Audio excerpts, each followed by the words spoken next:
আমরা শুনেছি ভাইয়া, তোমরাও শুনেছো, বাবারাও শুনেছেন। জীবন ভর আমরা ইসলামের কাহিনী শুনেছি। উহুদের যুদ্ধে নবী সাল্লাল্লাহু আলাইহি ওয়াসাল্লামের চাচা আমির হামজাকে কাইটা টুকরা টুকরা করছে।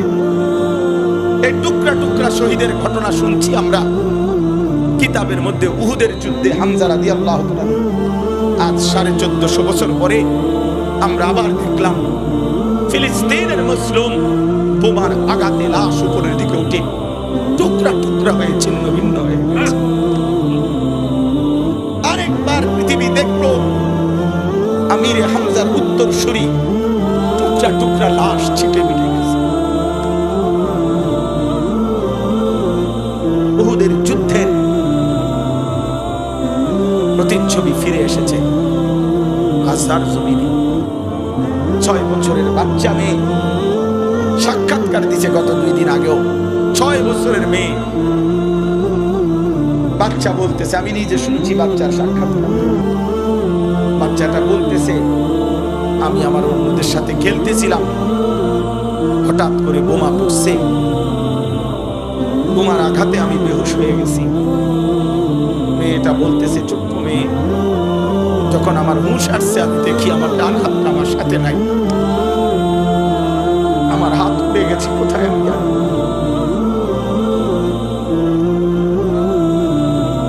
কি আশ্চর্য কথা ভাইয়া! মোবাইলে না হারিয়ে যায়, কলম হারায় যাইতে পারে। মানুষ এটা না বলে যে আমার মোবাইলটা হারিয়ে গেছে পাচ্ছি না,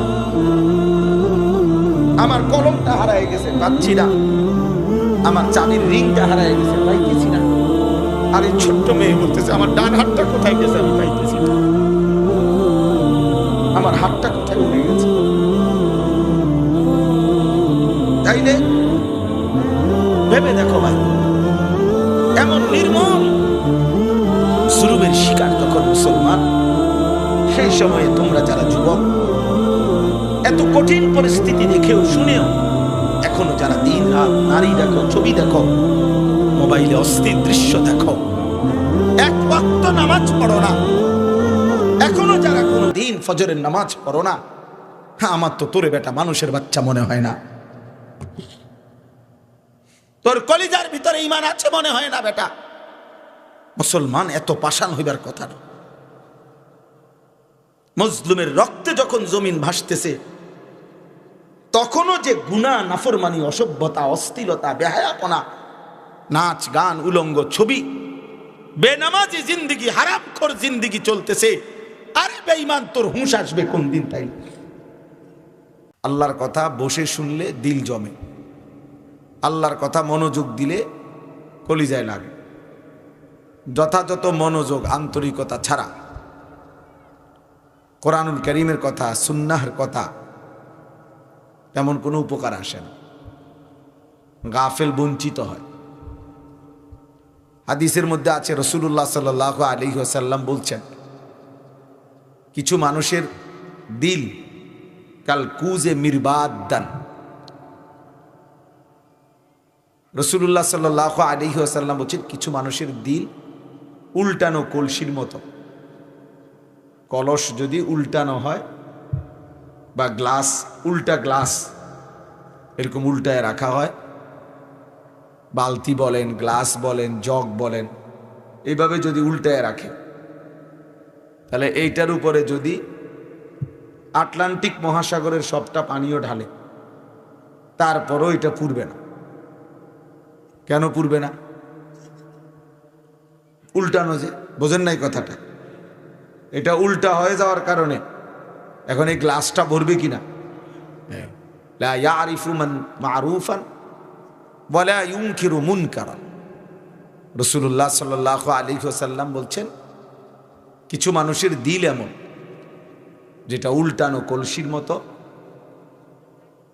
ফলে আর ওর মধ্যে সে আর কোনো নেক কাজকেই নেক কাজ মনে করে না, সে কোনো গুনাহকে আর গুনাহ মনে করে না, নেক কাজের কোনো প্রেরণাও জাগে না, মন্দ কাজের প্রতি কোনো ঘৃণাবোধও জাগে না। এই কিছু ছেলে পেলে দেখেন চলতে ফিরতে সারাদিনে একাই আপন মনে নিজের কাজ নিজে করে। এটা কি সুন্দর দেখায় না অসুন্দর দেখায়, বা আশপাশের মানুষ দেখলে কি মনে করবে, অথবা এর দ্বারা কি আমার বাবা মার সম্মান বাড়বে না কমবে, এর দ্বারা আমার ধর্মের ইজ্জত বাড়বে না কমবে, ইত্যাদি কোনো পরোয়া, কোনো মানসিকতা ভাবনা তার মধ্যে নাই।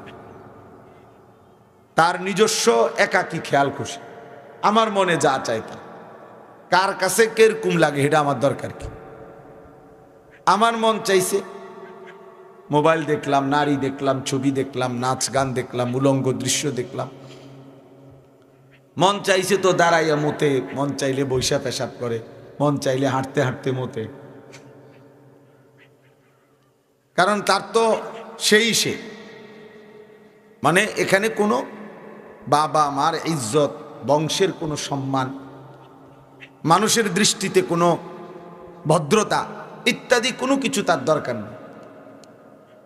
এই মানুষগুলোর অন্তর একদম উল্টা, যার ফলে কোনো নেক কাজ আর তার কাছে নেক মনে হয় না, মন্দ কাজকে মন্দ মনে হয় না, বরং ভালো মন্দের কোনো তারতম্য ছাড়া তার মনের চাহিদাই সে 24 ঘন্টা পূরণ করে। কোরআনুল কারীমের মধ্যে মনের চাহিদা মতো চললে, মনের ইচ্ছা মতো চললে, এই ব্যাপারে ধমক খুব বেশি। এই নওজোয়ান ছেলে, তোমরাও বুঝো এটা।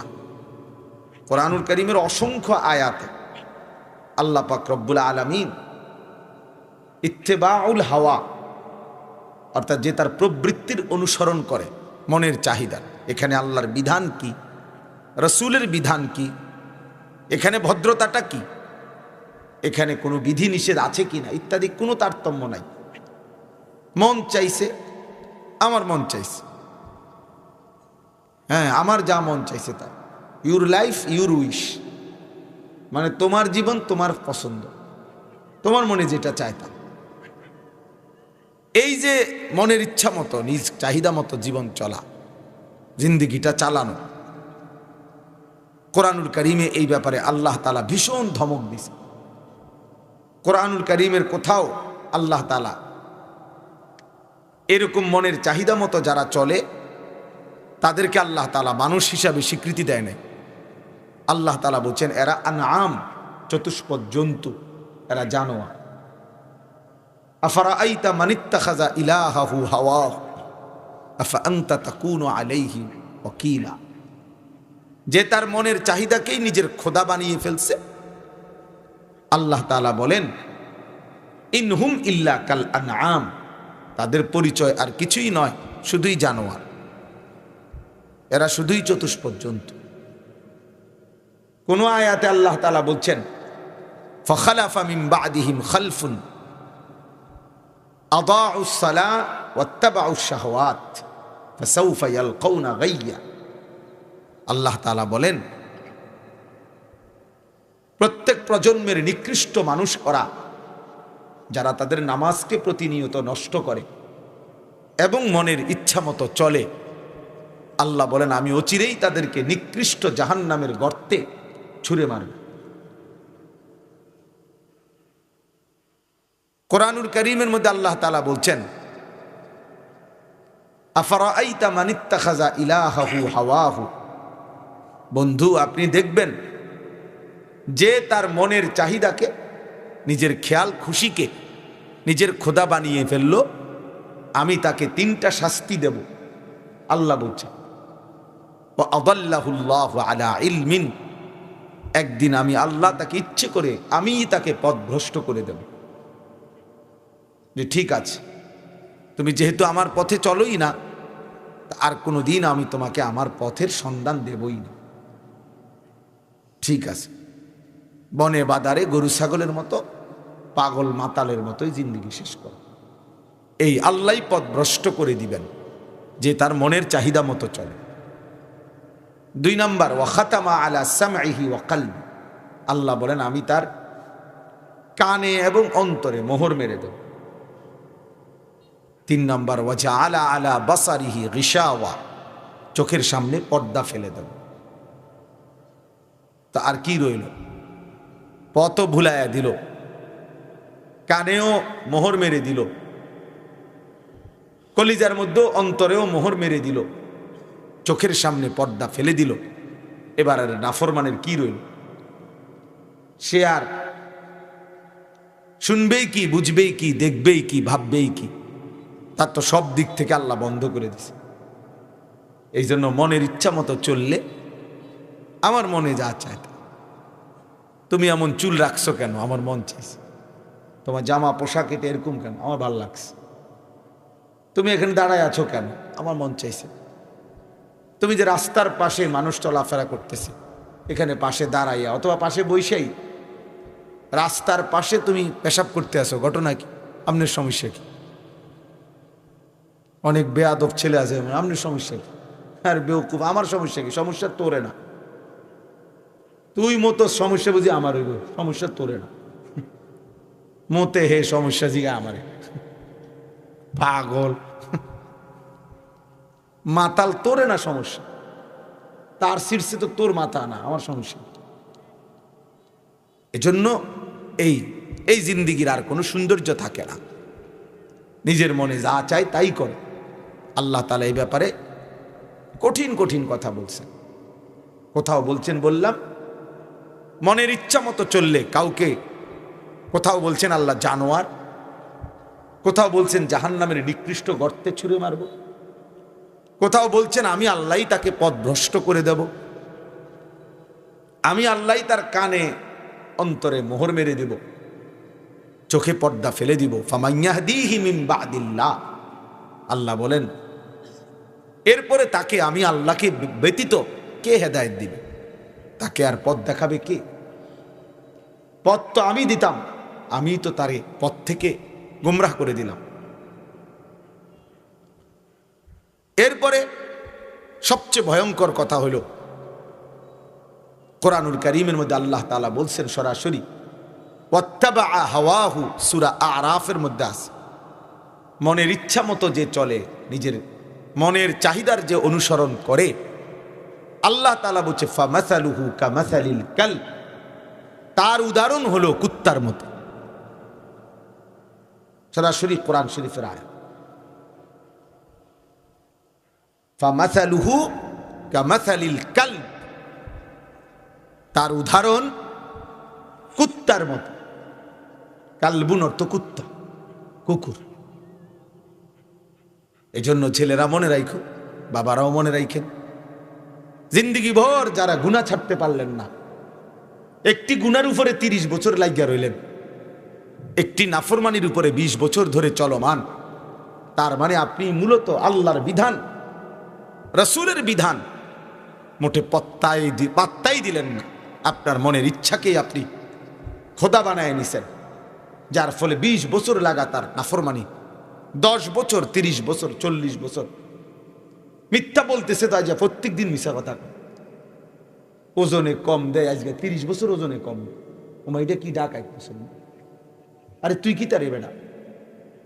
মুসলমান বুঝি প্রতিদিন মিথ্যা বলে? মুসলমান বুঝি প্রত্যেক দিন ওজনে কম দেয়?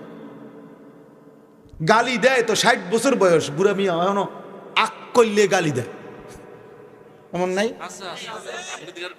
বিড়ি খায় তো যে 60 বছর, ওমা কি ডাকাইতা বুড়া, এখনো বিড়ি খায়। কেমন বিড়ি খোর, আজকে 60 বছর হয়ে গেছে, এখনো বিড়ির নেশা ছাড়তে পারে নাই। তাহলে বিড়ি খাইয়ে যে কয় বছর ধরে? 6 বছর ধরে। হ্যাঁ, উনি বিড়িখানা ধরছে কোন বছরতে? 54 বছরতে। বোঝেন নাই কথাটা? বিড়ি তো খাইয়ে যে 40 বছর, যার বয়স 60 শুরু করছে তো মনে হয় 15-16 বছরের সময়। হ্যাঁ, সুদখোর আজ 40 বছর সুদ খায়, হারামখোর আজ 30 বছর হারাম খায়। মহিলাটা বেপর্দা, আজকে 20 বছর ধরে বেপর্দা। এই যে ধারাবাহিক নাফরমানি, লাগাতার ধারাবাহিক টেলিভিশন চলতেছে তো আজ 20 বছর ধরে। যুবক, তুমি নামাজ পড়ো না, ফজরের নামাজ, এটা আজকে 5 বছর, 10 বছর কোনোদিনই ফজরের নামাজ পড়ো না। তাহলে এই যে ধারাবাহিক গুনাহ, ধারাবাহিক নাফরমানি, এটা মুসলমান না, এটা মুমিন হতেই পারে না, মুসলমান একে বলেই না।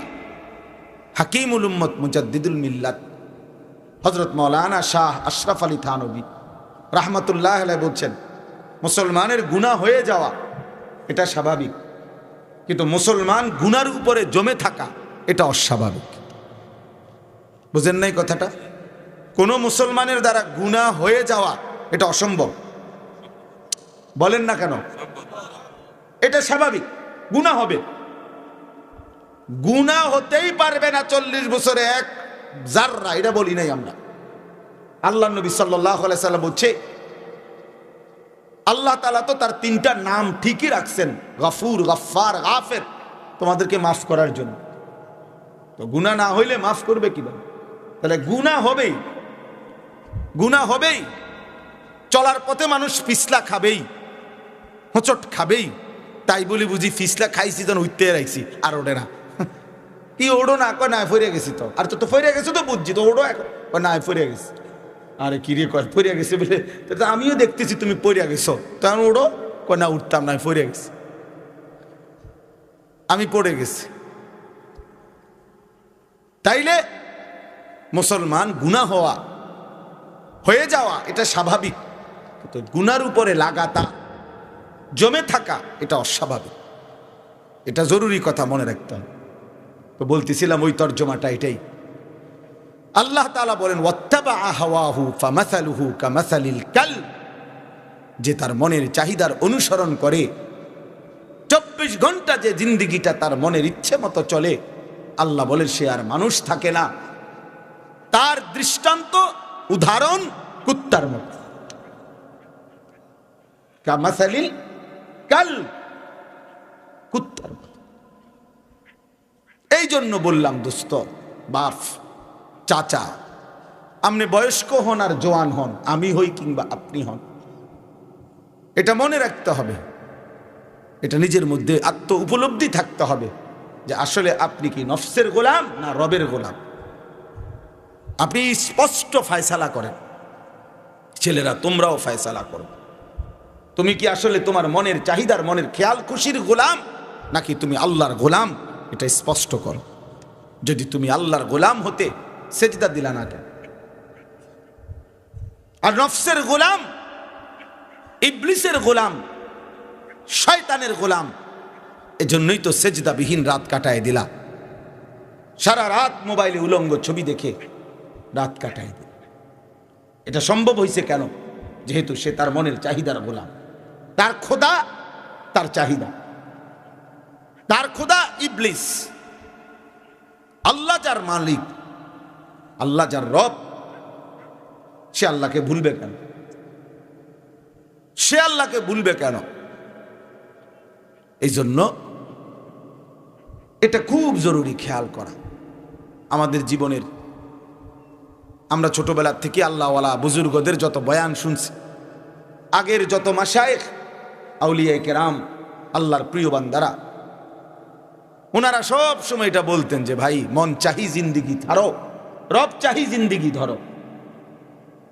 আমরাও ছোটবেলায় যখন ওয়াজ শুনতাম তো বড়দের মুখে এটা শুনছি, মন চাহি জিন্দিগি, মানে আমার মনে যা চায় এই জীবন ছাড়ো, রব চাহি মানে আল্লাহ যা চায় এমন জিন্দিগি ধরো, এমন জিন্দিগি ধরো, এমন জীবন ধরো। তাইলে আমার বলার উদ্দেশ্য হলো এটা আমাদের মধ্যে যেন ফিকির থাকে, তাইলে জিন্দিগি সুন্দর হবে। আমি যদি স্পষ্ট করতে পারি, ইজা সাররাতকা হাসানাতুকা ওয়া সাআতকা সাইয়্যাতুকা ফাআনতা মুমিন। নবী সাল্লাল্লাহু আলাইহি ওয়াসাল্লাম বলেন, তোমার নেক কাজ যদি তোমাকে আনন্দিত করে, তোমার গুনাহ যদি তোমাকে কষ্ট দেয়, ব্যথিত করে, গুনাহ করলে, নাফরমানি করলে যদি দিলের মধ্যে চোট লাগে, আহা কি করলাম, কেন মিথ্যা বললাম, কেন চুরি করলাম, কেন লোকটাকে গালি দিলাম, কেন ফজরের নামাজের জামাত ছুটে গেল, আহা লোকটাকে ওজনে কেন কম দিলাম, কেন ওই নারীর দিকে তাকিয়ে থাকলাম, এই গুনাহটা কেন করলাম। এই যে একটা আফসুস, বিবেকের দংশন, হৃদয়ের একটা জ্বালা, অন্তরের একটা অস্থিরতা, এতটুকু যদি কারো মধ্যে থাকে, আর নেক কাজ করলে যদি খুশি লাগে, ভালো লাগে যে আমি আল্লাহর হুকুম মানতে পারছি, সেজদাটা করতে পারছি, আল্লাহর গোলামি করতে পারছি, আলহামদুলিল্লাহ এশার নামাজ জামাতে পড়তে পারছি, আল্লাহর বিধান মানতে পারছি, তো এই কথা বললে যদি দিল খুশ লাগে, আল্লাহ রাসূল সাল্লাল্লাহু আলাইহি ওয়াসাল্লাম বলছেন ফাআনতা মুমিন, তাহলে মনে রেখো তুমি মুমিন। এখনো ঈমান আছে, যেদিন দেখবে এর থেকে নিচে নেমে গেছে, তো মনে রেখো ঈমান হারায় গেছে।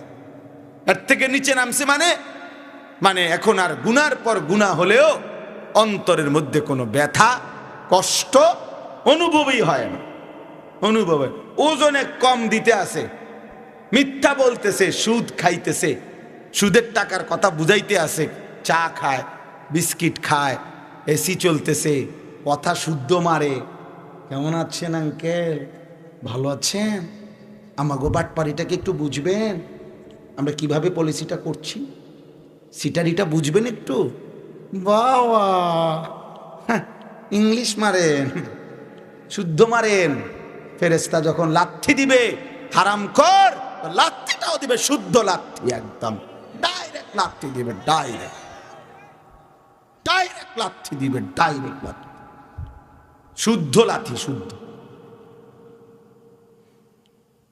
ইয়াসলাহা মাদমুমান মাদহুরা, আল্লাহ তাআলা বলেন বেইজ্জতি করে, ধাক্কা দিতে দিতে, অপমানিত করে জাহান্নামে ছুঁড়ে মারা হবে। খুযুহু ফাগুল্লু সুম্মাল জাহিমা সাল্লু, আল্লাহ ফেরেশতাদেরকে বলবে নাফরমানকে ধর এবং হাসরের মাঠেই তাকে বেঁধে ফেল। ফাগুল্লুহু মানে তার বাঁধে, বাঁধ তারে, ফেরেশতা শক্ত করে বাঁধবে আর বলবে মালিক এবার কি করব, তো আল্লাহ তাআলা বলবেন সুম্মাল জাহিমা সাল্লু, তার জাহান্নামে ছুঁড়ে মারো জাহান্নামে। আল্লাহ আমাদেরকে মাফ করে দেন, আল্লাহ আমাদেরকে বিবেক দান করেন। প্রিয় ভাই আমার, বাপ আমার, অতএব খামখেয়ালি গাফেল, আমি যেটা বলতে মাঝখান দিয়ে এটা বর্ণনা করে ফেললাম, অর্থাৎ উদ্দেশ্য এই কথাটা বুঝানো, মনের ইচ্ছা মতো চলতে নাই বাপ। এই কোরআনের কথাগুলোর মাকসাদ এটা, রাসূলুল্লাহ সাল্লাল্লাহু আলাইহি ওয়াসাল্লামের 23 বছরের জিন্দেগির মাকসাদ এটা। এই মাহফিলগুলো বক্তা আপনার এলাকার হোক আর দূরের হোক, পরিচিত হোক আর অপরিচিত হোক, জনপ্রিয় হোক আর অজনপ্রিয় হোক, সব ওলামায়ে কেরামের বক্তব্য একটাই, সবাই আখিরাতের ফেরিওয়ালা, সবাই আখিরাত মনে করায়, জাহান্নাম থেকে বাঁচাবার ফিকির করে, জান্নাতে যাওয়ার রাস্তা বাতলে দেয়। এই কথা। ওই প্রধান বক্তা, বিশেষ বক্তা, অল্প বক্তা, সামান্য বক্তা, এইগুলা ধোকা। রাত 9টায় ওয়াজ করলে বেড়া প্রধান বক্তা, আসরের পরে ওয়াজ করলে উনি সামান্য বক্তা। এটা কোন কিতাবে আছে আন্দাজের কথা? আসরের পরে টাইম এটা কি বিশেষ নেই, আর 9:30 পরে নিয়ে প্রধান বক্তা হয়, এটা কোনো কথা না, এটার কোনো যুক্তি নাই, এটা একটা অযৌক্তিক কথা। বরং আল্লাহর কথা প্রতি মুহূর্তেই দামি, প্রতি শব্দই দামি। আপনার ইমাম বললেও দামি, সাঁতার দেশের হুজুর আইসা বললেও দামি। কাজে সংখ্যা বড় কথা না, কতজন মানুষ হইছে এটা কোনো বিষয় না, বিষয় হলো আমি আল্লাহর কথা বলছি। একজনের কাছে বলি আলহামদুলিল্লাহ, এই উঠতি বয়সের যত ইমাম সাহেব আছেন, নওজোয়ান যত আলেম আছেন, আপনাদের কাছে এই ভাইয়ের নসিহত এটা, জনপ্রিয়তার মোহে পড়বেন না। টুপি বদলাইবেন, কোট বদলাইবেন, স্টাইল বদলাইবেন, সুর বদলাইবেন, টান বদলাইবেন, কোনো না কোনো ভাবে যাতে জনপ্রিয় হইতে পারে। জি না, ধোকা, ধোকা, ধোকা, এগুলো ধোকা, ধোকা। বেটা জনপ্রিয় হইয়া তুমি কি করবা বেটা? 50,000 মানুষ এখানে আসলে, এখন যদি 1 লাখ মানুষ হয়তো 50 লাখ মানুষ হয়েছে, তো আমার কবর রাজার মাফ তো আর কিতে লাভ হয়েছে কি বলেন? আমার কবর রাজা মাফ তো লাভ হইল কি? আমার আখিরাতে আর কোনো হিসাব দিতে হবে না? কথা বলেন, হিসাব দিতে হবে না? না না, লোক হইছে না ওমা, কি হিসাব কিতাব? লোক হয়েছে তো, লোক হয়েছে না, না এটা কোনো বিষয়। আল্লাহর কথা বলা, আল্লাহর কথা ফেরি করা, অল্প হোক বেশি হোক, 10 জনের সামনে হোক আর 1 জনের সামনে হোক, 10 মিনিট হোক আর 1000 মিনিট হোক, বলতে থাকা। রাসূলুল্লাহ সাল্লাল্লাহু আলাইহি ওয়াসাল্লাম সকল সুযোগ কাজে লাগাইছেন, প্রতিটা সম্ভাবনাকে নবীজি সাল্লাল্লাহু আলাইহি সাল্লাম কাজে লাগাইছেন। হাটে ঘাটে, মাঠে বাজারে, গলিতে গলিতে, তাঁবুতে তাঁবুতে, 1 জন 2 জন 10 জন 1000 জন, রাতে দিনে প্রকাশ্যে গোপনে, হার লাইনে রাসূলুল্লাহ সাল্লাল্লাহু আলাইহি সাল্লাম উম্মতকে আল্লাহর দিকে ডাকছেন। ওয়া আনা আখিযুন বিহুজাজিকুম, নবী সাল্লাল্লাহু আলাইহি সাল্লাম বলছেন, উম্মত, কোন মানুষ যদি কাউকে ফিরাইবার জন্য কোনো মন্দ থেকে হাত ধরে, হতে পারে সে হাত ছেড়ে ফেলে দিছে, যদি কাঁধে ধরে কাঁধে, হতে পারে কাঁধ থেকে হাত ফেলে দিছে, কিন্তু কেউ যদি কাউকে কোমরে জড়াইয়া ধরে কোমরে, তাহলে তার থেকে ছুটে যাওয়া কঠিন। আমি রাসূল চেয়েছি, নবীজি বলছে, আমার একটা উম্মতকে কোমরে ধরে জাহান্নামের আগুন থেকে বাঁচাইতে। ওয়া আনা আখিযুন বিহুজাজি, এভাবে চেয়েছি আমি। এই বছর বিশ্ব ইজতেমা দ্বিতীয় দিনে হযরত মাওলানা আহমদ লাট সাহেব হযরতের জবানে আমি মাঠে বৈশাই বয়ান শুনছি। উম্মতের ফিকির ছিল এইভাবে নবীজির সাহাবায়ে কেরাম এক এক আল্লাহর বান্দা কিভাবে জাহান্নাম থেকে বাঁচা যায়, এক এক বান্দা, একজন একজন একজন একজন। অতএব আমার এটা বলার একটা বড় উদ্দেশ্য হলো, ও যারা এই কাফেলা করছো ভাইয়া, এক্ষেত্রে ফিকির করতে হবে, এটা মনে রাখতে হবে, মানুষের সংশোধন, মানুষের জিন্দিগি পরিবর্তন, মানুষের আখলাকের পরিবর্তন, মানুষের জীবনের গতি পরিবর্তন, এটা সবচেয়ে বড় মানবতার সেবা। এটা অনেক কঠিন কাজ, এটা কষ্টসাধ্য কাজ, কিন্তু এর বিনিময় অনেক বেশি। এক মানুষকে আল্লাহর দিকে ফিরায় দেওয়া, তার জীবনের গতি ফিরায় দেওয়া। ফাওয়াল্লাহি লা আন ইয়াহদিয়াল্লাহু বিকা রাজুলান ওয়াহিদান খায়রুন লাকা মিন হুমুরিন নাআম। নবী সাল্লাল্লাহু আলাইহি ওয়াসাল্লাম বলছেন, আল্লাহর কসম, তোমার দ্বারা একজন ব্যক্তি হেদায়েত পাওয়া, আল্লাহর পথ পাওয়া, একজন, কয়জন? রাজুলান ওয়াহিদান, নাকি একজন? নবীজি সাল্লাল্লাহু আলাইহি সাল্লাম বলেন, গোটা আরবের সমস্ত দামি উট তোমাকে হাদিয়া দেওয়ার চাইতেও কোটি গুণে বেশি উত্তম।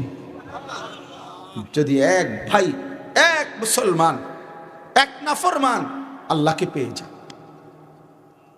হাকিমুল উম্মত মুজাদ্দিদুল মিল্লাত হযরত মাওলানা আশরাফ আলী থানভী রাহমাতুল্লাহর এরকম এক মজমায়, ছোট্ট মজলিস, অল্প কিছু সাথীর মধ্যে বয়ান করতেছিলেন।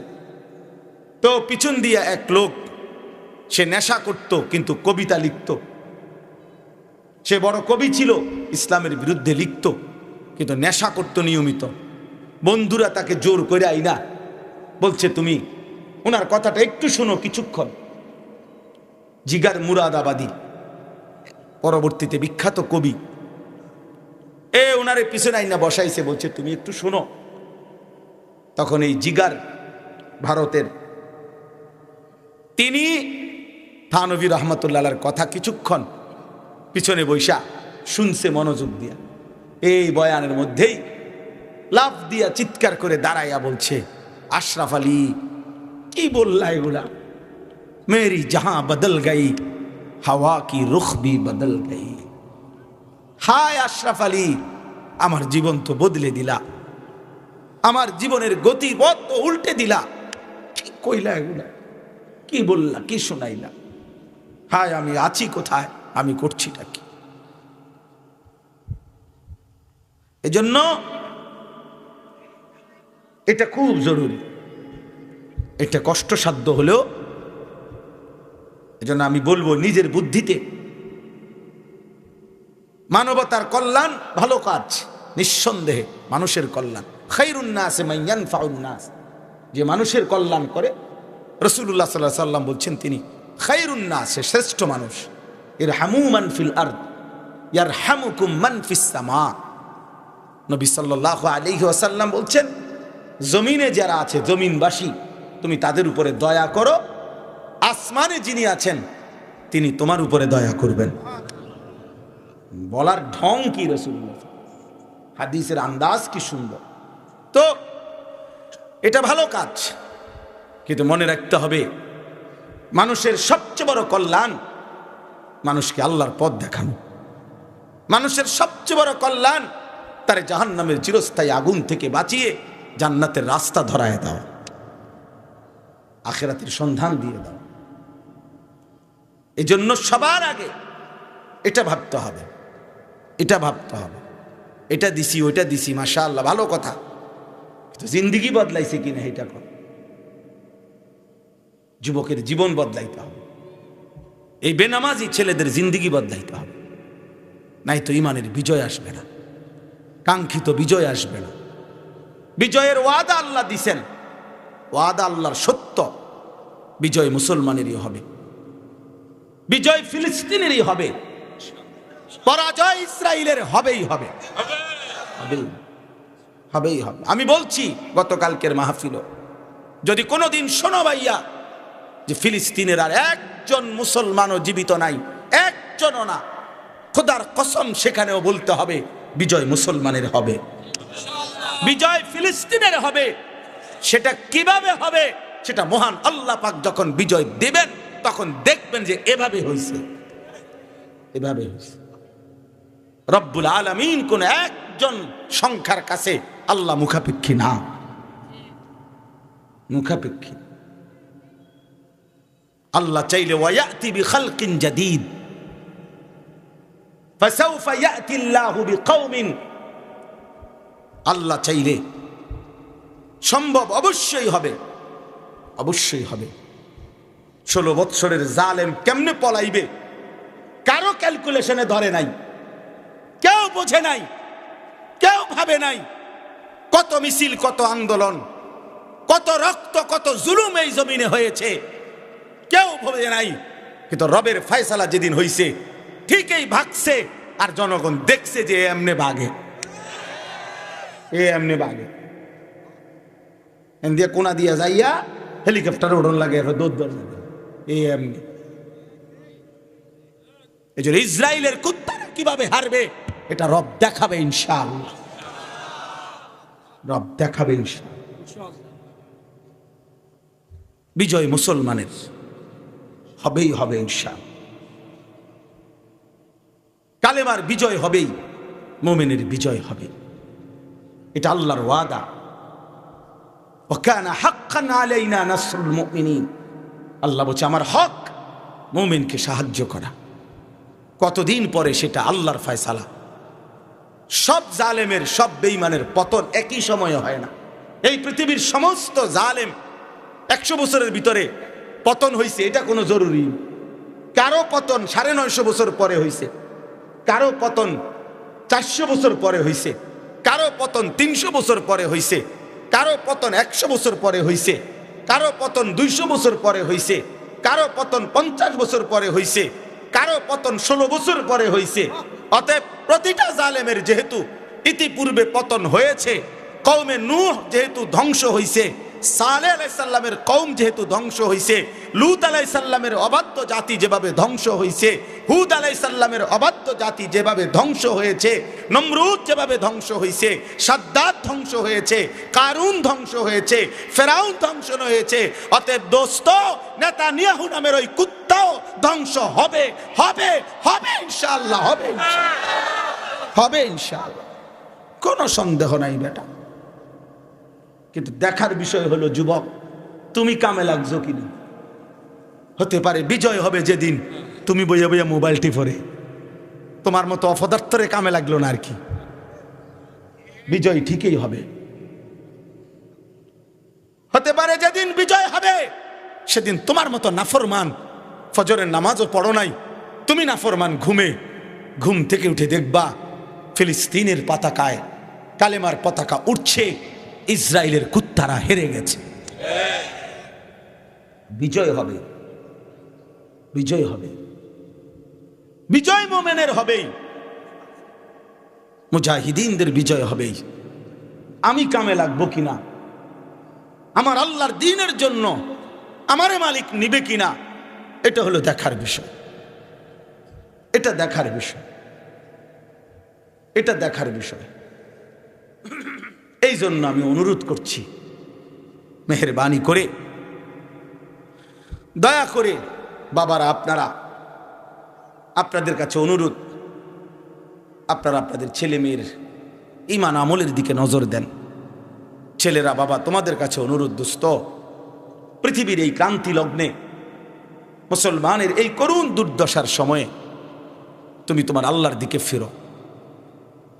এটা কোনো বিবেকে, আমার ভাই, আমার ছেলেরা, যে মুহূর্তে মুসলমান জমিনে রক্তে গড়াগড়ি খাচ্ছে, গাজার জমিদের মধ্যে একটা ভূমি উপরে একটা ঘর, একটা ভবন, কিচ্ছু নাই, সব সমান করে ফেলছে। আমরা শুনেছি ভাইয়া, তোমরাও শুনেছ, বাবারাও শুনেছেন, জীবন ভর আমরা ইসলামের কাহিনী শুনেছি। উহুদের যুদ্ধে নবী সাল্লাল্লাহু আলাইহি ওয়াসাল্লামের চাচা আমিরে হামজাকে কাইটা টুকরা টুকরা করছে। এই টুকরা টুকরা শহীদের ঘটনা শুনছি আমরা কিতাবের মধ্যে। উহুদের যুদ্ধে হামজা রাদিয়াল্লাহু তাআলা নূর, আজ 1450 বছর পরে আমরা আবার দেখলাম ফিলিস্তিনের মুসলিম বোমার আঘাতে লাশ উপরের দিকে উঠে টুকরা টুকরা হয়ে ছিন্ন ভিন্ন হয়ে গেছে। আরেকবার পৃথিবী দেখলো আমিরে হামজার উত্তরসূরি টুকরা টুকরা লাশ ছিটে মিটে গেছে। উহুদের যুদ্ধের প্রতিচ্ছবি ফিরে এসেছে গাজার জমিনে। 6 বছরের বাচ্চা মেয়ে সাক্ষাৎকার দিছে গত 2 দিন আগেও। 6 বছরের মেয়ে, বাচ্চা বলতেছে, আমি নিজে শুনছি বাচ্চার সাক্ষাৎকারটা। বাচ্চাটা বলতেছে, আমি আমার অন্যদের সাথে খেলতেছিলাম, হঠাৎ করে বোমা পড়ছে, বোমার আঘাতে আমি বেহুশ হয়ে গেছি। মেয়েটা বলতেছে, ছোট্ট মেয়ে, যখন আমার হুঁশ আসছে আমি দেখি আমার ডান হাতটা আমার সাথে নাই, আমার হাত উড়ে গেছে কোথায় আমি জানি না।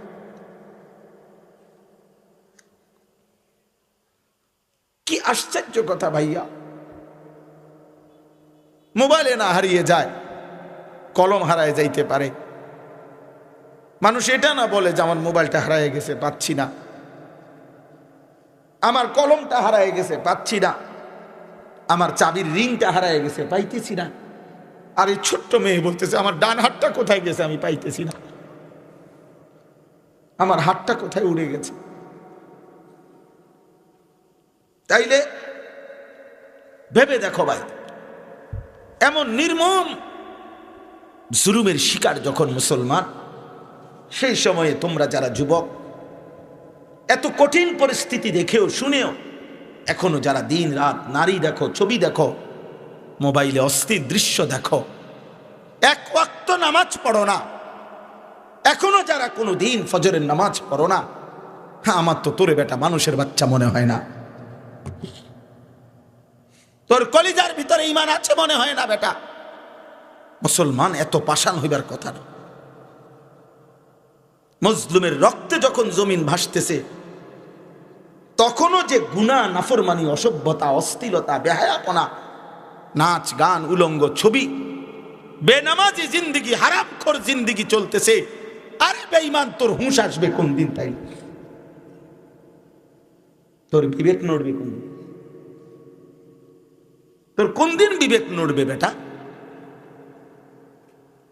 আর কত জুলুম দেখলে কলিজার মধ্যে অনুভূতি আসবে, যাহা এটা কি হচ্ছে। 1948 সাল থেকে মজলুম ফিলিস্তিনি ইসরায়েলের এই কুত্তাদের হাতে রক্ত দিচ্ছে, আজকে 77 বছর। কাশ্মীরের মুসলমান ইন্ডিয়ার বেঈমানদের হাতে রক্ত দিচ্ছে আজকে 78 বছর, 1947 সাল থেকে।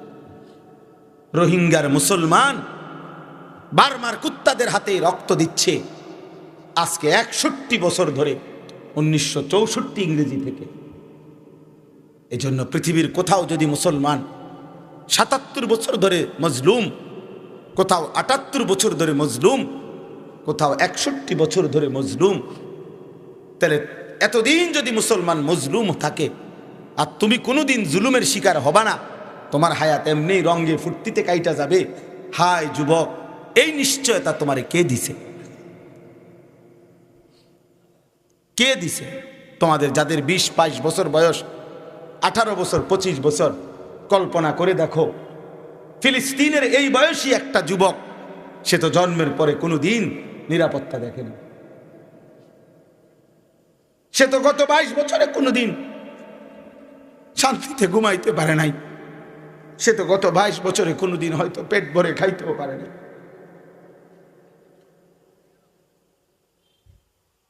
তাইলে আমি অনুরোধ করছি, লম্বা সময় দেওয়ার মতো সুযোগ আমার হাতে নাই, এই জন্য আমি এই 3টা আমলের কথা বলেই শেষ করছি। এই সূরা বলার উদ্দেশ্য এটাই। এই সূরাটার নামই হলো বনি ইসরাইল। এই বনি ইসরাইল কারা? আজকের ইসরায়েলের ইহুদি যারা, এই ইহুদিরাই বনি ইসরাইল, বনি ইসরাইলরাই ইহুদি। তো এই সূরার মধ্যে আল্লাহ তাআলা 3টা আমল দিছে। আল্লাহ বলছে 3টা আমল ঠিক মতো আদায় করেন। আর 4র্থ আয়াতে আল্লাহ বলছে ওয়াকুল জা আল হাক্কু ওয়া যাহাকাল বাতিল। এই 4 নম্বরে 3টা আমল শতভাগ বুঝায় দিলে আমি আল্লাহর কাছ থেকে হকের বিজয় আমার থেকে বুঝে নেন। আল্লাহ বলছেন নবীকে, বন্ধু এই 3 আমল আমারে বুঝায় দেন, আর আমি আল্লাহর কাছ থেকে হকের বিজয়, বাতিলের পরাজয় বুঝে নেন। ওয়াকুল জা আল হাক্কু, এই 3 আমল ঠিক মতো করেন, ধরে নেন সত্য এসে গেছে, বাতিল চলে গেছে। ইন্নাল বাতিলা কানা যাহুকা, নিশ্চয়ই বাতিলের পতন অবশ্যম্ভাবী, হবেই হবে, হবেই হবে। এখন এই শেষ কথা হলো এই 3 আমল কি? আমি লম্বা তাফসিরের জন্য পড়ি নাই, পড়ছি এই কথাটা শুধু মুখে 3 বাক্যে বলে দিতে। আল্লাহ তাআলা এখানে 3টা আয়াতে প্রথম বলছেন ফজর সহ 5 ওয়াক্ত নামাজ। কি বলছেন? আমি যেমনি কইছি এমনি কইতে, ফজর সহ 5 ওয়াক্ত নামাজ। বলেন, সবাই বলে ওয়া কুরআন আল ফজর, ফজর সহ 5 ওয়াক্ত নামাজ। আল্লাহ বলছেন ফজর সহ 5 ওয়াক্ত নামাজ শতভাগ আদায় করেন। 1 ওয়াক্ত নামাজও ছাড়া যাবে না, একটা সেজদাও বাদ দেওয়া যাবে না, একটাও না। এই ফজর সহ 5 ওয়াক্ত নামাজ। 2 নাম্বার হলো অমিনাল লাইলি ফাতাহাজ্জাদ, রাত গভীরে তাহাজ্জুদ। গভীর রাতে নীরবে অন্ধকারে আমি রবকে সেজদা দেন। রাত গভীরে আমার কাছে কলিজার যত আহাজারি সব বলেন, এই তাহাজ্জুদ নামাজ, গভীর রাতের তাহাজ্জুদ নামাজ। দ্বিতীয় আমল, তাহলে প্রথম আমল কি? দ্বিতীয় আমল কি? তৃতীয় আমল ওয়াকুর রব্বি আদখিলনি মুদখালা সিদকিন। এর অর্থ হইল, আমি আরো ব্যাখ্যা আছে, আমি শুধু মূল কথাটা বললাম আর কি। তৃতীয়টা হলো বেশি বেশি দোয়া, দোয়া করতে থাকেন। রব্বি মানে এখানে দোয়ার বাক্য। ফজর সহ 5 ওয়াক্ত নামাজ আদায় করুন, এরপরে তাহাজ্জুদ নামাজ পড়ুন, বেশি বেশি দোয়া করেন। আল্লাহ বলে করছেন 3টা, তো নবীজি যেন বলছে হ করছি আমার অনুসার। তা আল্লাহ বলে এবার ওয়াকুল, আমনে কোন যা আল হাক্কু, হকের বিজয় হয়ে গেছে। যা নবীজিরই বলছে আমনে কোন, আমনে কথাটা আমনে কোন। ওয়া যাহাকাল বাতিল, বাতিলের পরাজয় হয়ে গেছে। এজন্য দোস্ত আমার, বন্ধু আমার, আমি অনুরোধ করছি, আমার বরাদ্দ করার সময় শেষ, তো আমি অনুরোধ করছি ফজর সহ 5 ওয়াক্ত নামাজের মধ্যে মুমিনের বিজয় আছে, হকের বিজয় আছে। এজন্য যুবক, বাবা, ভাই প্রত্যেকেই যদি ইসলাম নিয়ে ভাবো, মজলুমের এই বিপদ দেখে যদি কলিজার মধ্যে ব্যথা লাগে, তাইলে প্রত্যেকে ইনশাআল্লাহ নিয়ত করি যে আমরা ফজর সহ 5 ওয়াক্ত নামাজ পড়বো ইনশাআল্লাহ। বলেন ইনশাআল্লাহ। কি ইনশাআল্লাহ এটা কোন মানে ফজর সহ 5 ওয়াক্ত নামাজ পড়ব, এটা পুরাটা কোন ফজর সহ 5 ওয়াক্ত নামাজ পড়বো ইনশাআল্লাহ। 2 নাম্বার তাহাজ্জুদ পড়ার চেষ্টা করব। 3 নাম্বার বেশি থেকে বেশি চোখের পানি ফেলে আল্লাহর কাছে দোয়া করতে থাকেন, দোয়া করতে থাকেন, ইনশাআল্লাহ হকের বিজয় হবেই হবে। আর আমার সর্বশেষ কথা হইল যে সারা পৃথিবীর ওলামায়ে কেরামের এটা সম্মিলিত সিদ্ধান্ত, এই মুহূর্তে আমরা যত বেশি সম্ভব আমাদের সাধ্যের ইসরায়েল এবং মার্কিন পণ্য, এই বেঈমানদের পণ্য যত বেশি বয়কট করবেন তত বেশি তাদের কোমর ভাঙতে থাকবে। মনে রাখবেন ইহুদি বড় বখিল, ইহুদিদের দেখতে মনে হয় অনেক কিছু আছে কিন্তু বড় কৃপণ, তাদের 1 টাকার লস তারা মাইনে নিতে চায় না। এই জন্য কোটি কোটি টাকার লসের মুখে যখন পড়বে তখন তাদের যুদ্ধনীতি বদলাবে। এই জন্য বয়কট মানে ইহুদি পণ্য, ইসরায়েলের পণ্য, আমেরিকান পণ্য বর্জন করব ইনশাআল্লাহ। ওই ট্রাম্প নামের ওই বুড়া বেঈমান, এই বুড়া বেঈমান শেষ বয়সে পৃথিবীকে কষ্ট দিয়া এরপরে জাহান্নামে যাবে। এই বুড়া, এই বেঈমান বুড়া, এই ট্রাম্প নামের এই বুড়ার সমস্ত কলা কৌশল কল কাঠি নারে এই বেঈমানের মদদে ইসরায়েলের কুত্তারা এই জুলুম করছে। এজন্য একদিন পৃথিবীর মানচিত্র থেকে ইসরায়েলও হারায় যাবে, আমেরিকাও হারায় যাবে ইনশাআল্লাহ। মুসলমানই থাকবে ইনশাআল্লাহ, ইসলামই থাকবে ইনশাআল্লাহ। এজন্য আমরা বেঈমানদের পণ্য, ইসরায়েল আমেরিকান পণ্য বয়কট করব ইনশাআল্লাহ।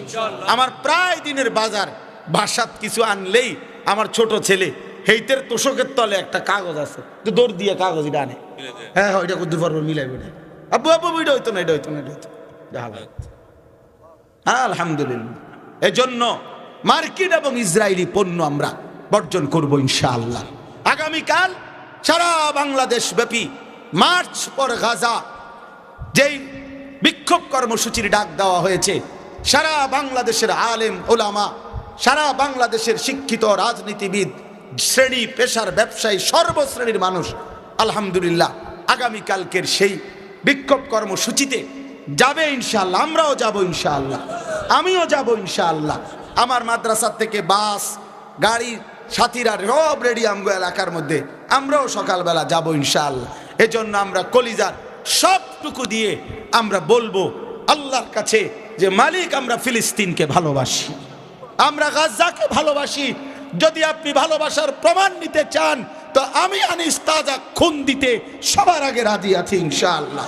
আপনি চাইলে নিতে পারেন মাওলা, আপনি চাইলে নিতে পারেন, আপনি চাইলে নিতে পারেন, কোনো অসুবিধা নাই।